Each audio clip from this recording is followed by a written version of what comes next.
So you'll be sitting there reading and your attention will flicker away. You'll think about, I don't know, maybe you want to watch Jane the Virgin on Netflix or something like that. Or maybe it's time to have a peanut butter sandwich, or you should get the dust bunnies out from underneath the bed, or it's time to go outside and have a cigarette, or maybe it's time for a cup of coffee, or it's like all these subsystems in you that would like something aren't very happy just to sit there while you read this thing that you're actually bored by. And so they pop up and try to take control of your perceptions and your actions nonstop. Maybe you think, well, this is a stupid course anyways. Why do I have to read this damn paper? And what am I doing in university? And what's the point of life? It's like you can really get going if you're trying to avoid doing your homework. And then you might think, well, what is it in you that's trying to avoid? Because after all, you took the damn course and you told yourself to sit down. Why don't you listen? Well, because you're a mess. That's basically why. You haven't got control over yourself at all. And no more than I have control over this laptop. Okay, so there's the memory function of the unconscious, and there's the dissolutive function. That's an interesting one. The unconscious contains habits, once voluntary, now automatized, and dissociated elements of the personality, which may lead a parasitic existence. That's an interesting one. I would relate that more to procedural memory. So what you've done is practice certain habits, whatever they might be. Let's call them bad habits. And you like those things to get under control, but you can't. So maybe when you're speaking, for example, you use like and and you say a lot.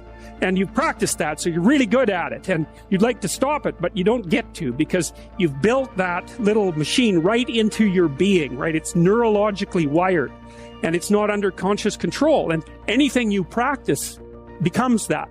It becomes part of you, and that's another element of the unconscious, a different part. And then there's a creative part, which is that, well, you're sitting around and maybe you're trying to write something, or maybe you want to produce a piece of art or a piece of music, or maybe you're just laying in bed dreaming and you have all these weird ideas, and especially in dreams, it's like, where do those things come from? And even more strange, one of the things that's really weird about dreams, and almost impossibly weird, is that you're an observer in the dream. It's like a dream is something that happens to you. Well, you're dreaming it, theoretically, so how is it that you can be an observer? It's almost like you're watching a video game or a movie. But you're producing it, at least in principle, although the psychoanalysts would say, well, no, not exactly. Your ego isn't producing it. Your unconscious is producing it. It's a different thing. It's a different thing. And of course, Jung would say, well, it's deeper than that. The collective unconscious might be producing it.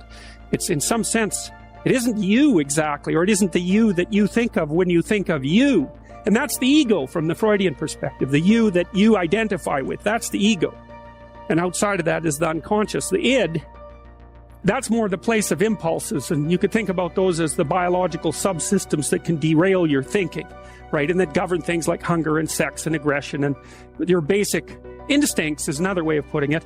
And it's a reasonable way of thinking about it, because these are subsystems that you share with animals. You share them certainly with mammals. You share most of them with reptiles. You share a lot of them with amphibians, and even going all the way down to crustaceans. There's commonality, for example, in the dominance hierarchy circuits. And so these are very, very old things.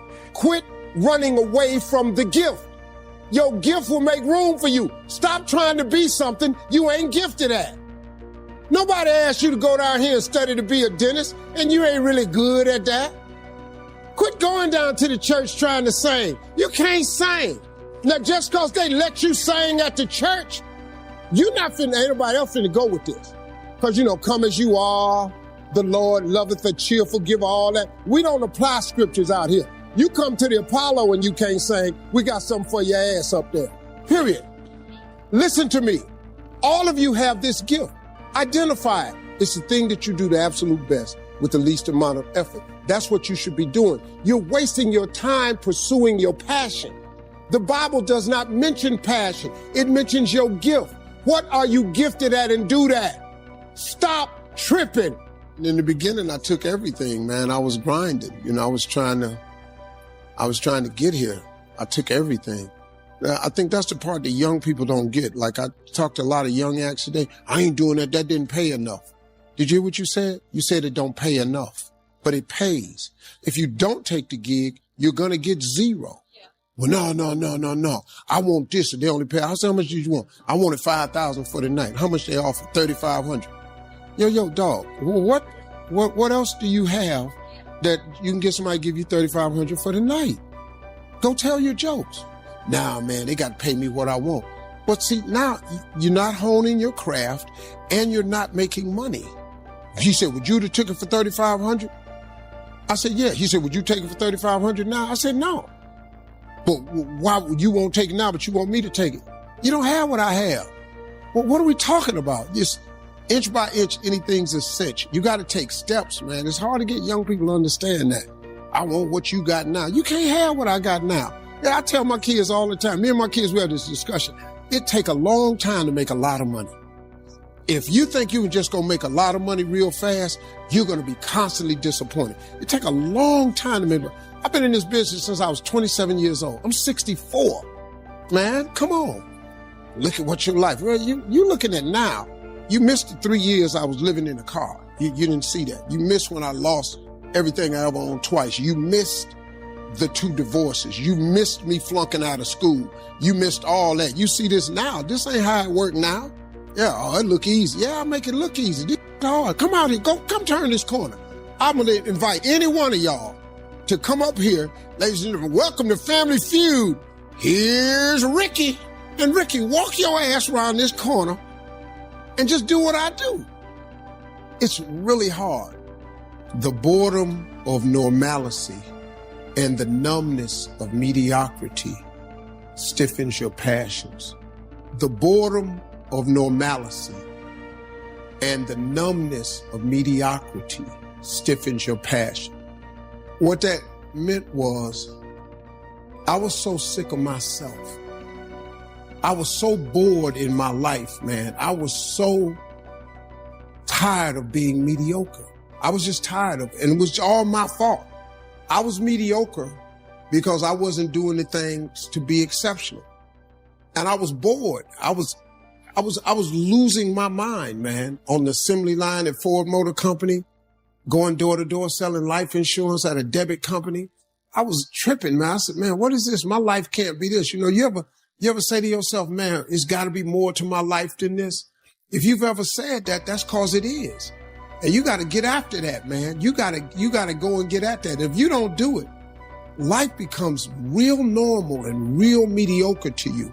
Now, there's nothing wrong with being normal, but if normal is getting on your nerves, then you got to change something. If you tired of being mediocre, you got to change something. You know, now, everybody has to determine what their own normal is. Normal for me is going to be different from you. Normal for you is different from me.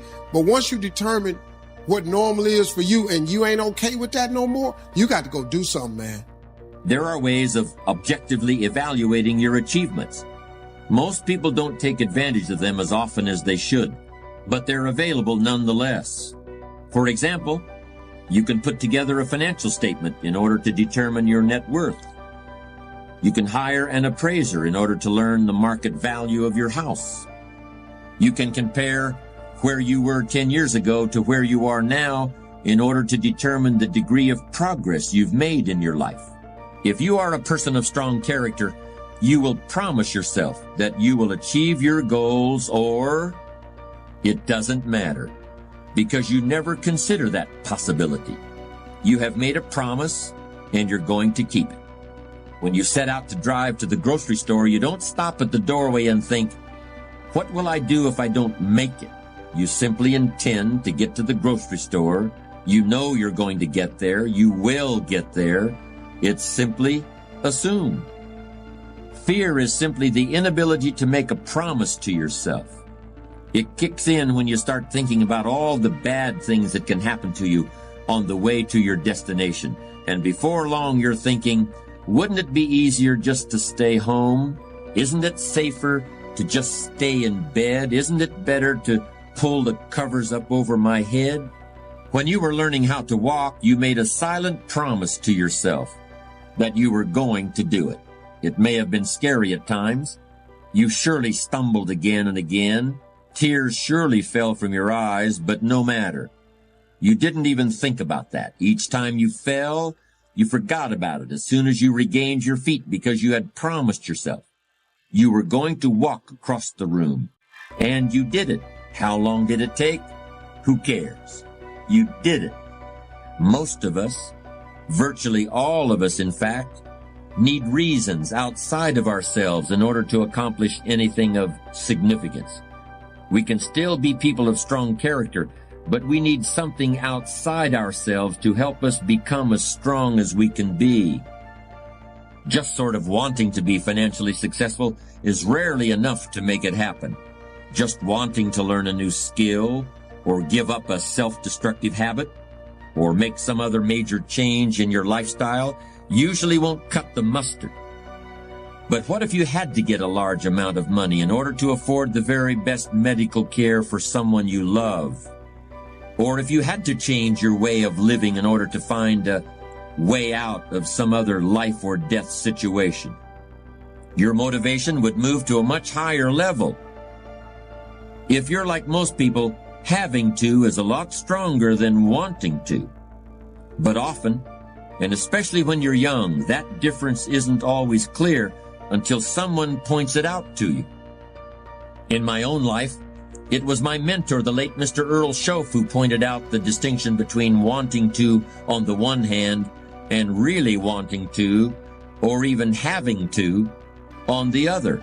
By doing so, Mr. Schoaf did me a great favor, and after we'd talked about this, I felt for the first time I was really pointed in the direction of success. We need all the help we can get in terms of motivation, but of course different people are motivated by different things. I've read a number of studies on motivation, and the ones I've found most convincing have isolated 4 main factors as the most powerful human motivators. These are the real factors that make people get off their behinds and do things. These are what works when wanting to just isn't enough.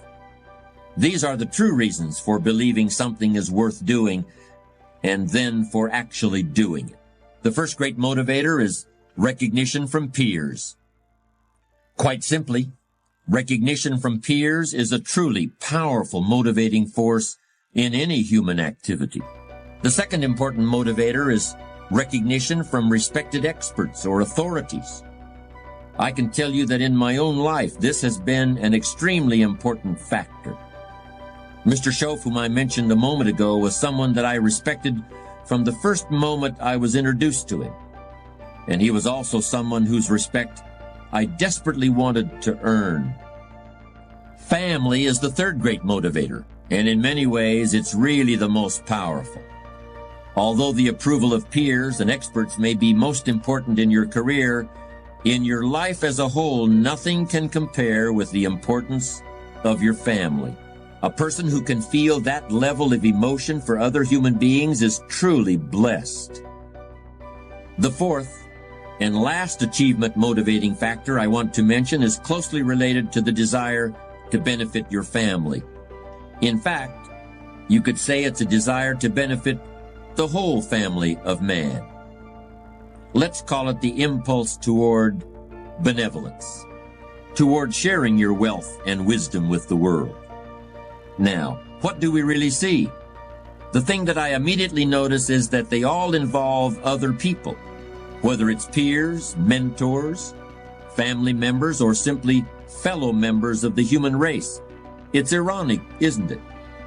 In order to be successful, you need this very internal, very personal, very unique thing called strong character.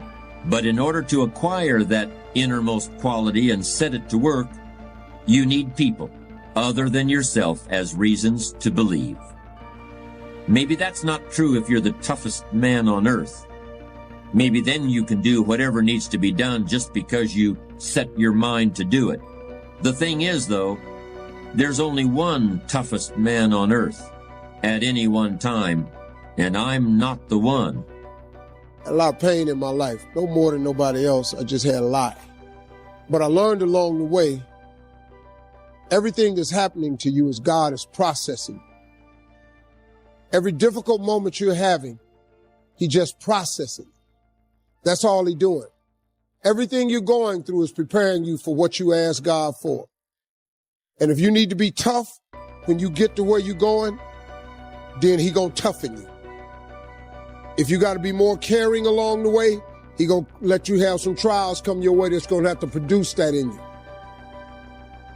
What happened in my life was getting where I've gotten to today and where I'm even headed to, I had to be tough. So he toughened me along the way. I had to learn how to appreciate a lot, so he took everything. To really understand the value of money, I had none. To just appreciate simple things, what I'm gonna eat today, he sent me through a trial of being homeless for 3 years. I lived in a car for 3 years. All of that I was going through, that I was tripping with, that I did not appreciate or understand, I understand it now, because I'm on the other side of them troubles. And I understand what all them troubles was for. And even though I did not understand or appreciate the route he took me on, it was the route I had to go on. See, the route you on right now is the route you got to take. And it's very uniquely yours. This thing you going through, this just uniquely yours. You just got to understand you ain't the only one. You ain't the only one going through it. Now, in the order that it's going to happen, it's just yours. See, God made us very different. This God we got, God is amazing. You're waiting for God to bring you out, while God is waiting for you to invite him in. You have to do like David. Father, thank you that you are with me right here in this valley. I'm not going to live afraid, worried. I may not see a way, but I know you have a way. Instead of just trying to get out of the valley, out of the trouble, out of the fire, if you'll start saying, God, come in. Let me feel your presence in the fire. Show me your greatness in this trouble. Then you'll have a peace that passes understanding, a joy when you could be discouraged, a hope when you should be distraught. In the scripture, 3 Hebrew teenagers wouldn't bow down to the king's golden idol. The king was so furious, he threatened to have them thrown into a fiery furnace. The teenager said, King, we're not worried. We know our God will deliver us. This made the king even more angry. He had the guards turn up the furnace 7 times hotter than normal. Why did God have the king make the fire even hotter? He wanted it to be a bigger miracle. He wanted the odds to be more against them. The fact is, God could have kept them out of the fire. He's God. He parted Red Seas. He opened blind eyes. Would have been no problem for God to change the king's mind or to help these teenagers escape. But God doesn't deliver us from every fire. Sometimes He'll take you through the fire. The good news is God knows how to make you fireproof. People don't determine your destiny. Bad breaks cannot stop God's plan for your life. Sickness, addictions, unfair situations don't have the final say. Now, don't be discouraged because God didn't keep you out of the fire. God doesn't stop every negative situation. He uses adversities to move us into our purpose. We would never know His power if we were never thrown into a fire, so to speak. You wouldn't know He was a healer if you never had an illness. We wouldn't know He could move mountains if we never faced big obstacles. Now, quit complaining about what you're up against. It's not a surprise to God. The enemy may have turned up the fire 7 times hotter than normal. They didn't do that without God's permission. God is in control, not just of your life, He's in control of your enemies. Instead of complaining about the fire, start inviting Him into the fire. When He's with you, you cannot be defeated. You and God are a majority.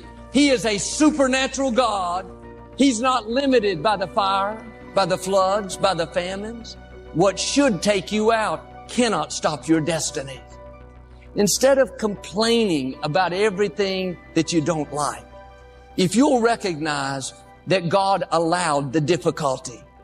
I'm not saying that He sent it, but He allowed it because He had a purpose. And the purpose is not so you can live miserable, worried, and afraid. His purpose is to show His glory through you. It's so other people can see His power and favor on your life. Without great tests, you won't have a great testimony. Without big battles, we won't see big victories. These teenagers said, we know our God will deliver us. They made this statement of faith. Then they said something even more powerful. But even if He doesn't, we're still not going to bow down. That's the kind of people that give the enemy a nervous breakdown. When you can say, God, this is what I'm believing for. This is what I'm hoping will happen. But God, even if it doesn't work out my way, I'm still going to give you praise. I'm still going to be good to others. I'm still going to show up Sunday and usher. I'm still going to pursue my dreams. That attitude gets God's attention. You're saying, God, not my will, but let your will be done. But too often, we're putting conditions on God and conditions on our prayer. God, I'll be happy if my boss moves to the backside of Mars. When you get him out of my life, then I'll have a good attitude. Have you ever thought God may be using that person to do a work in you, to grow you up, to develop your character, to teach you to love those that are not very lovable? Instead of praying, God, get me out of this situation, I'm asking you to start praying, God, come into this situation. Help me to have a good attitude. Help me to do the right thing when the wrong thing is happening. It's very powerful when you can say, God, if my boss never moves, if he's here until I go to heaven, I know you have given me the strength to overcome, the power to be happy in the middle of this difficulty, and I am not going to let this person, this sickness, this injustice steal my joy. Now you're growing. Now you're coming up higher. Because sometimes God is waiting for us to pass the test before He brings us out. The king had the guards tie up the teenagers' hands and feet with cords. They threw them into the furnace. It was so hot that the guards were instantly killed. It looked like this was the end for the teenagers, but people don't have the final say. If it's not your time to go, you're not going to go. Nothing can snatch you out of God's hands. In a little while, the king came to check on them. He looked through the furnace window and was puzzled. He said, didn't we throw 3 men in bound?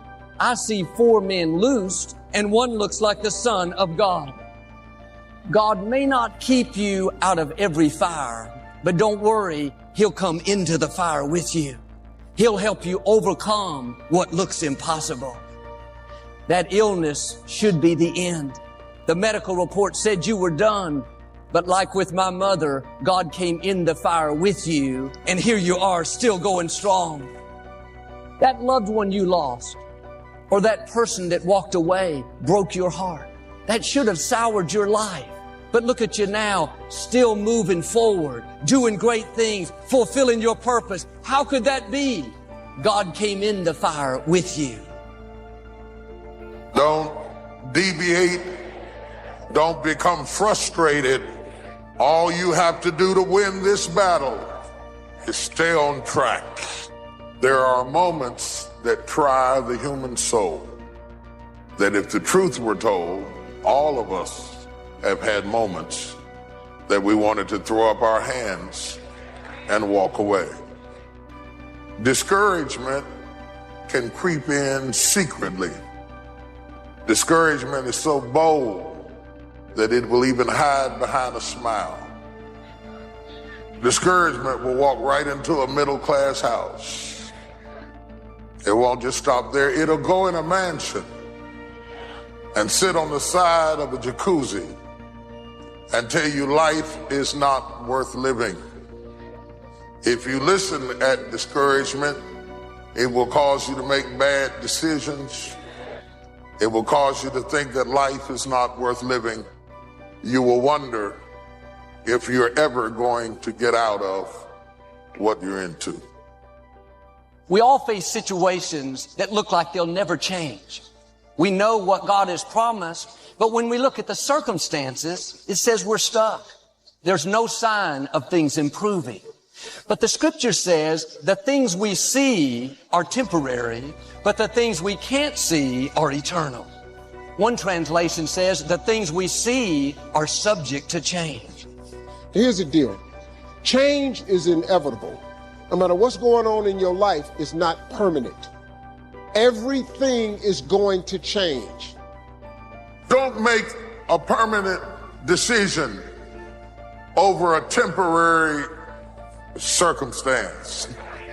Don't allow a moment of agony to make you draw a conclusion about life prematurely. Because if you just keep on walking with God, God has a way of making everything all right. Your health may not look good. It's subject to change. Your dream may seem impossible. That's subject to change. When thoughts tell you that it's permanent, instead of being discouraged, turn it around. Yes, it may look that way, but I know a secret. It is subject to change. When a caterpillar is crawling on the ground, barely moving, he looks up and sees a beautiful butterfly. The more he watches, the more depressed he gets. When he looks at his circumstances, there's nothing about them that says he will ever fly. If an expert examined him, he would give him no chance of taking flight. He has no wings. But there's something different about the caterpillar. In its DNA, it's been programmed at a certain time to develop wings. Even though it seems impossible, one day it does the impossible. All that time he thought he was stuck on the ground, he didn't realize it wasn't permanent. His wings were coming. Like that caterpillar, all your circumstances may say you'll never fly. You come from the wrong family. You'll always struggle in your finances, always be addicted. No, get ready. Your wings are coming. God did not create you to crawl. He created you to soar, to take new ground. Now quit being discouraged by what you see. What you see is subject to change. But it would be different if a caterpillar was born with wings that didn't work and eventually they were activated. But I believe one reason God made the caterpillar a worm without wings was to encourage us that when it seems the least likely for you to fly, no way you'll accomplish your dream, you can remember the caterpillar. If it went from being grounded to being a beautiful butterfly, then God can change what looks impossible to you. Now you may be in the caterpillar stage. Things don't look promising. God is saying, don't worry, your wings are coming. Your breakthrough is coming. You're not going to just get ahead. You're going to see supernatural opportunities, things that you couldn't make happen. When a caterpillar transforms into a butterfly, it doesn't just have the ability to crawl faster. It comes into a whole new dimension. When you get your wings, you're not going to just be better at what you can do right now. God is going to catapult you into a new dimension. Acceleration. Things are going to happen sooner than you thought. Should have taken you a lifetime to pay your house off, but you did it in a fraction of the time. What happened? You went from crawling to flying. That's the hand of God thrusting you ahead. You think you're doing good? Wait till you get your wings. You haven't seen, heard, or imagined what God has in store. He's going to open doors you never dreamed would open. You're going to discover gifts, talents, creativity that you didn't know you had. Are you believing what you're seeing or what you're hearing?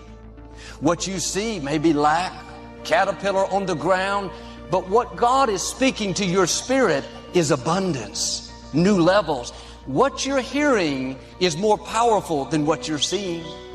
But if you stay focused on the drought, how big the problem is, that's going to keep you in a caterpillar mode. You have to get your mind going in the right direction. You can't think caterpillar thoughts and live a butterfly life. I can't get ahead. I've reached my limits. Your own thinking will keep your wings from developing. There will be a battle taking place in your mind between what you see and what you hear. I hear I'm a butterfly. I'm destined to do great things. Then that other voice, well, where are your wings? Sometimes there will be no sign that it's going to happen. That's when you have to dig down deep and say, God, my mind says I'm crazy, but I still believe what you promised is on the way. Part of this test is sometimes the situation will get worse before it gets better. If you will pass this test of things getting worse while you're doing the right thing, you will come into abundance. The getting worse is a sign that the breakthrough is coming. Even with the caterpillar, before it gets its wings, the caterpillar goes into a cocoon. In the cocoon, it's dark. He can't move. At least when he was a caterpillar, he could crawl around. Now he's totally restricted. I'm sure he thinks, I was believing for wings. Now I have no mobility. It's worse than ever.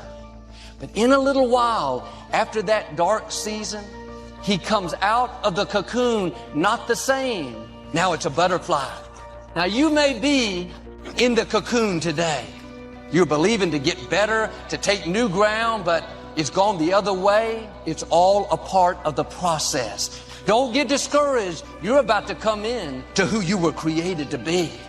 That uncomfortable season, when you were doing the right thing and the wrong thing was happening, it wasn't bad luck, it was a test. And because you stayed in faith, because you kept declaring abundance is coming, you're going to come out with your wings. No more barely getting by, living mediocre. This is a new day. No sickness, no addiction, no obstacle. What's trying to stop you is not permanent. Not only are you going to come out, but in the process, you're going to get your wings. When you're in the caterpillar stage, it's easy to talk yourself out of it. The way to stay in faith is keep reminding yourself, my wings are coming. Don't reduce what God promised you to fit your faith. Don't bring it down to your level. Come up to His level. Don't be limited by your faith. Stretch your faith. What God has in your future is so big, it's going to be intimidating. While you're excited, at the same time, you'll be tempted to shrink back. That's never happened in my family. God wouldn't have given it to you if He didn't have a way to bring it to pass. He is not asking you to figure it out. He's asking you to believe. When you believe, God can make things happen that you could never make happen. Keep your mind filled with faith. God is still on the throne. He's planned out your days for good. God didn't bring you this far to leave you. Yes, we're going to have disappointments, things we don't understand. You're not moved by what's not happening. You believe that God is in control and that what He promised will come to pass. Don't be intimidated by the opposition. That's a sign that you're close to your victory.